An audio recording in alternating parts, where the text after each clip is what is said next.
Hello, mommies. Welcome to Adventures of a First Time Mommy. I am that first time mommy, Sabrina. This is my first time and co-host, Karina. Hey, boo. So for this video, I don't really have any tips or advice. It's more or less just a blog or a vlog. So on a blog, what does the B stand for? A vlog is video log. Never mind. I'll Google it later. Anyways, so I'm just going to go ahead and discuss my pregnancy experience. It's something that varies for every woman. So if you feel like you're going through something that is just so weird, I mean, pregnancies are weird. Babies are weird for that matter. So even after they come out of you, there's going to be things that you may say that like, hey, my baby does this. Does your baby do this? And they're going to be like, nah, my baby don't do that.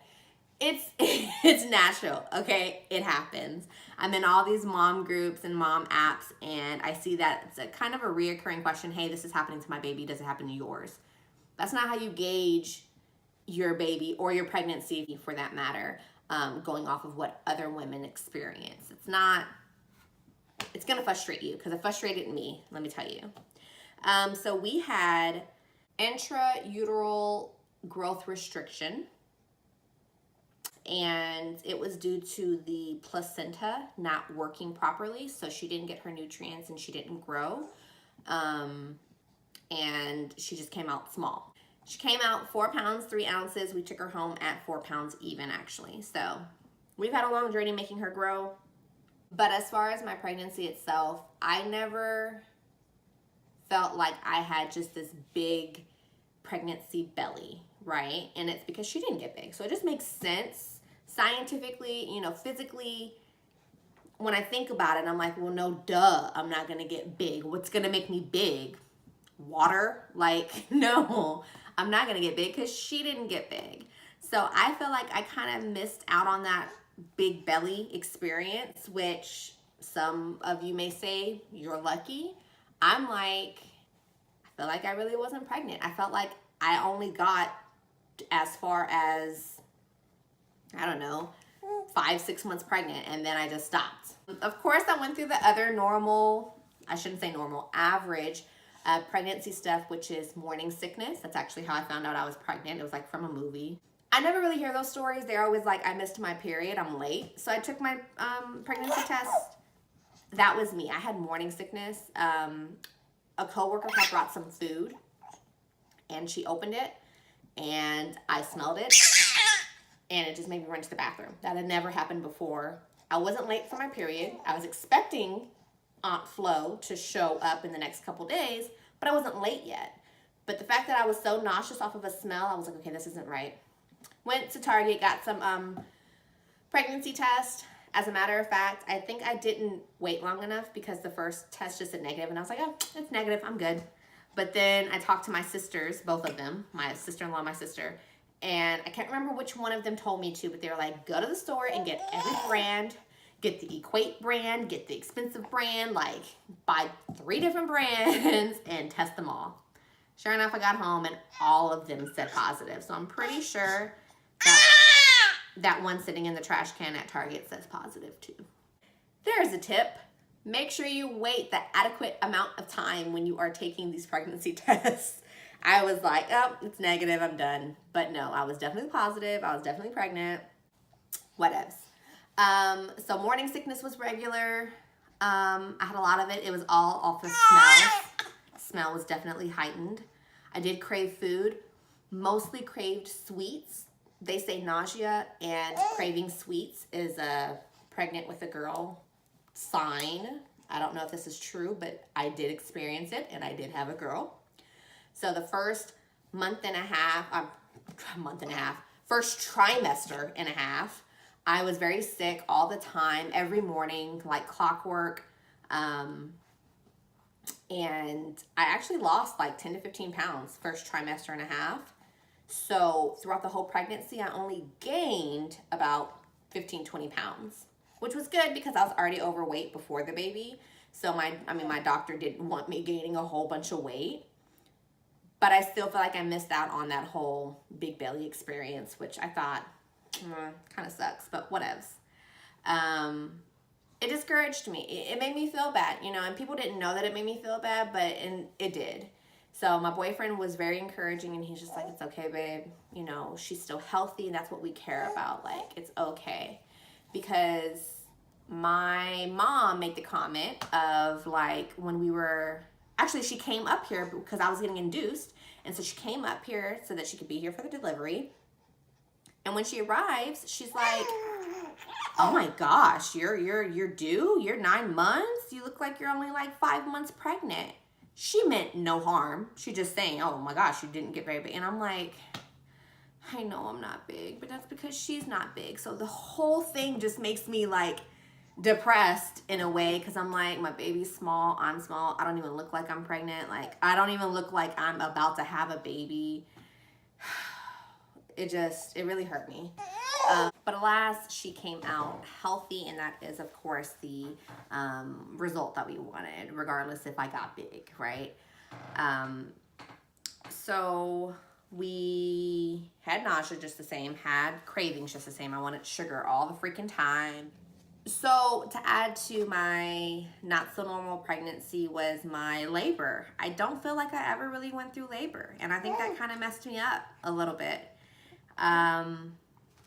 I was induced, and so of course with being induced, it was planned. I didn't like have that whole experience of, oh my gosh, my water just broke, or oh my gosh, I'm having contractions, we have to rush to the hospital. Like, the inducing didn't work, my body didn't take well. We even tried that Foley bulb, and when she put that in, I was in the most pain I've ever felt in my life. I feel like I couldn't do it. I was in so much pain.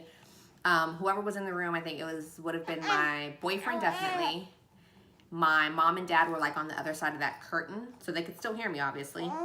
And they can all attest that I was screaming bloody murder. Like, I must have like blacked out, because I don't remember screaming that hysterically. I remember crying, but I don't remember. I thought I was breathing, okay? Because that I do remember. I was like, just breathe, try to relax so she can get up in there and do what she needs to do. And that's what I thought was going on. But they said I was just like, I do remember a point where she was like, Sabrina, can you look at me? Look at me in my eyes. Look at me. Do we need to stop? And I'm just like, yes, fuck yes. Oh my gosh. So she pulled it out, and she was like, okay, we're going to give you the epidural so that I can put this in you. So I got an epidural before any contraction, before any real labor. I had the epidural so that she can induce labor, which, again, in my opinion, just sounds like, geez, this is a horrible experience. This is not what I thought my pregnancy would ever be. And I think that's what really tripped me out, because everyone has this idea of what pregnancy and labor looks like. Movies, books, all friends' experience, family experiences. You have this idea of what it's supposed to be, so when it's not that, I just feel like I'm not doing it right. Like, it's not, why can't I just have a normal pregnancy, normal pregnant belly, normal labor experience? It put me in a state of depression, seriously, after the baby. I seriously had some postpartum depression, and I will be making a video about that too, because first of all, it's real, and it's different for everybody. So I will make sure to make a follow-up video on that. But it was just very stressful to me because of my experience, or I should say, I feel like a lack of experience.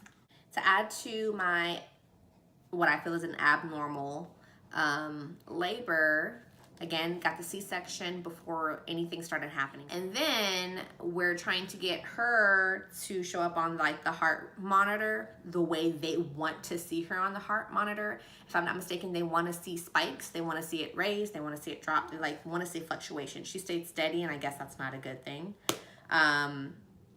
So we had to opt for an emergency C-section. There just goes another thing. I'm like, I had my mind built up for vaginal birth. For one, my boyfriend has prior children to our child, and his ex-wife had a C-section. So I'm like, oh, okay, you've experienced that. Well, you'll get to experience a vaginal birth with Karina, and it's gonna be, you know, our little special experience, because this is something you've never been through either. Yay. Womp womp. He's good to see another C-section that he's already seen before. So it's that, again, I know this probably sounds real silly and trivial to even be caring about, but it's something I cared about, okay?